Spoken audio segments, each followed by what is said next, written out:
So, ఇప్పుడు మీరు ఒప్పుకున్నారు గదా! మీరు ఓవర్ వెయిటు, లేకపోతే మీకు హెల్త్ ప్రాబ్లమ్స్ ఉందనేసి. Very good. ఇప్పుడు మీరేం జేయాలో దెలుసా? మీరు వైఫ్ అయితే మీ హస్బెండ్‌ని మీరు ఒప్పియాలి. మీరు హస్బెండ్ అయితే మీ వైఫ్‌ని ఒప్పియాలి. లేదా మీకు మ్యారేజ్ అవ్వలేదా?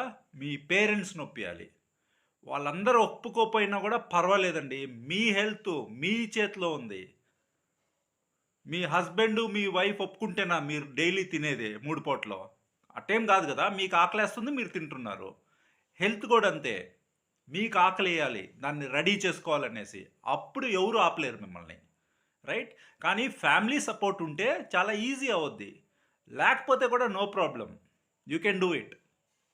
ఒక్కసారి మీకు ప్రాబ్లమ్ తెలిసినప్పుడు you have to act on that. చాలామంది ఏం తెలుసా? వాళ్ళకి ప్రాబ్లమ్ తెలుసు. ఏం జేయాలో తెలుసు. మళ్ళా ఏం జేయరు వాళ్ళు. గమ్ముగా కూర్చొనుంటరు. ఏదో ఒక మిరాకిల్ జరగద్దని. ఏం జరగదు. ప్రాబ్లమ్ తెలుసుకోవాలి. ప్రాబ్లమ్ కోసం రోజు పని జేయాలి. అప్పుడు రిజల్ట్ ఒస్తది. ఓకే. 3, 4 మంత్స్‌లో వెయిట్ లాస్ చేసుకోవాలి. 6 మంత్స్‌లో వెయిట్ లాస్ చేసుకోవాలి. అయన్నీ వద్దు. 1-2 ఇయర్స్ టైమ్ ఇయ్యండ్రి. మీ హెల్త్ అప్పుడు బాగా ఇంప్రూవ్ అవుద్ది. బై.